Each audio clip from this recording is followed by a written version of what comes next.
परमात्मा के दास होने के बाद अपने विचारों को प्रकट कर रहे हैं,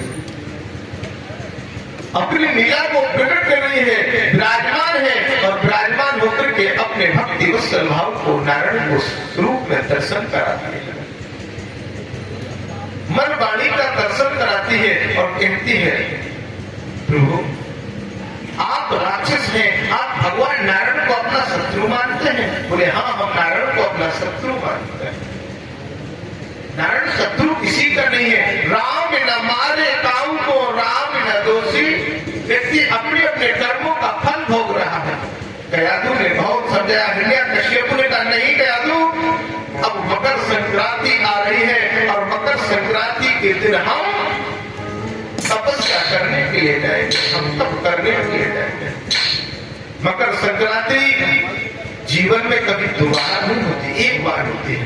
या तो 15 जनवरी की होगी या 13-14 जनवरी की होगी, लेकिन 14 जनवरी फिक्स है।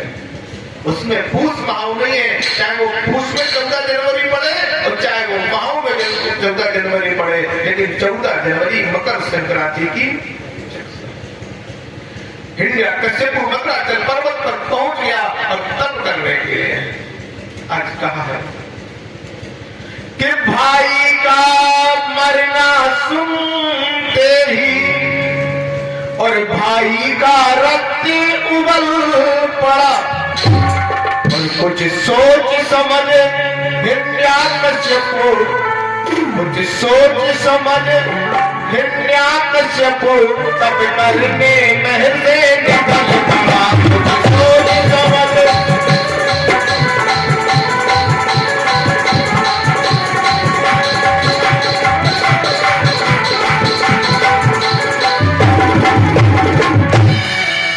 घोर तपों की बात क्या और किया पवन तक रोक और उसके मारे चल अचल कांपी उठा,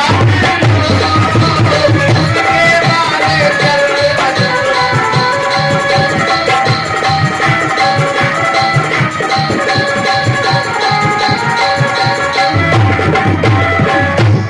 घोर तपों की बात क्या किया पवन तक रोक उसके मारे चल अचल कांपी उठा।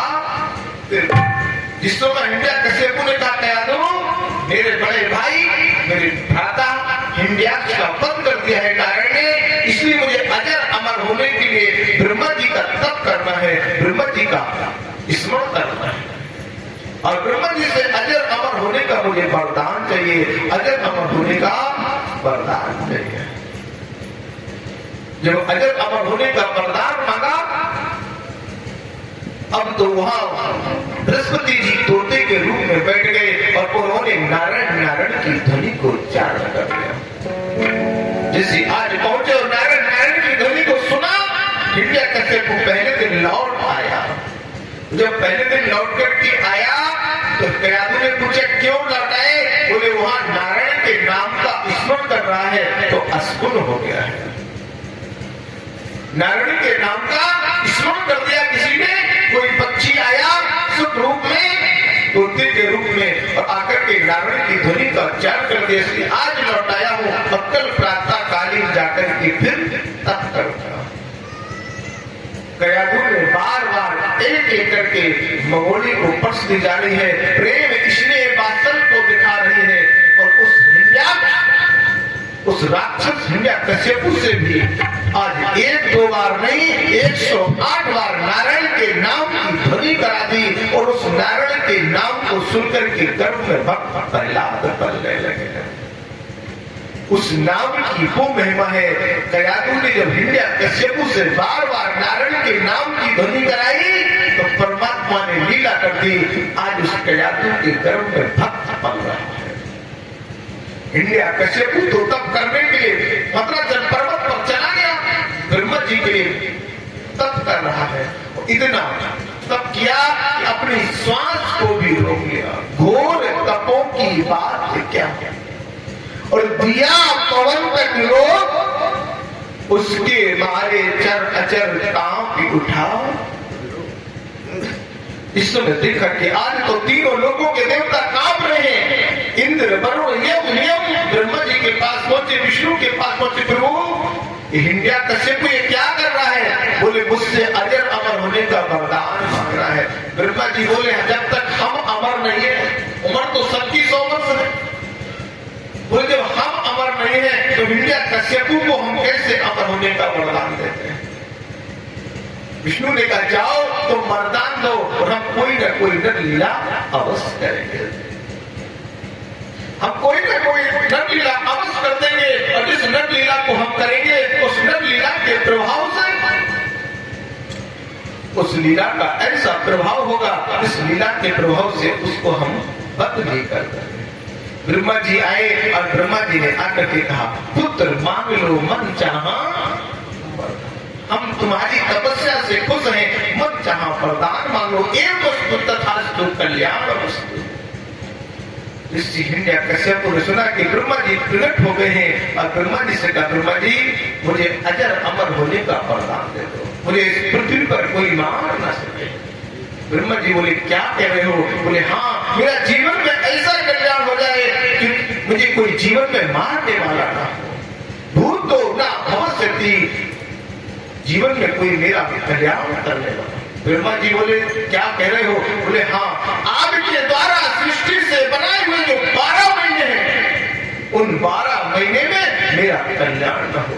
चैत सबसे पहला हमारा संवत्सर कब चालू होता है? चैत के महीने में रामनवमी से। बोले चैत, वैशाख, जेठ, आषाढ़, सावन, भादो, कुआर, कार्तिक, अघन, पूस, माह और फागुन, यहाँ महाशिवरात्रि होती है, बसंत ऋतु चालू है। बोले जो आपके द्वारा 12 महीने हैं ब्रह्मा जी, उन 12 महीने में मेरा कल्याण न हो। नारायण करे ब्रह्मा जी चिंता न करो, हम इन्हीं 12 में से एक एक दिन घटा घटा करके 3 साल में हम 13वां महीना तैयार कर देते हैं। आपने देखा होगा कभी शुक्ल पक्ष 14 दिन का हो जाता है, कभी कृष्ण पक्ष 14 दिन का हो जाता है। अगर एक पक्ष 15 दिन का है तो एक 14 दिन का होगा, कभी 29 दिन का महीना होता है, कभी 30 का, और कोई महीना तो 28 का ही है। बोलो राधे राधे। फरवरी जो है वो तो 28 की है। इस प्रकार से जब 10 दिन जोड़े जाते हैं तो एक महीना 13वां मल मास का, पुरुषोत्तम मास का तैयार हो जाता है। जब ऐसा मेरे गोविंद ने, मेरे परमात्मा लीलाधारी ने कहा कि आज आपके द्वारा नर पशु से मेरा कल्याण न हो, आपके द्वारा जितना भी जीवन में जो भी भाव है उससे कल्याण न हो। जब भक्त वत्सल भगवान ने ऐसे शब्दों को सुना और लीलाधारी ने अपने वास्तविक स्वरूप का ध्यान दिया और वास्तविक स्वरूप का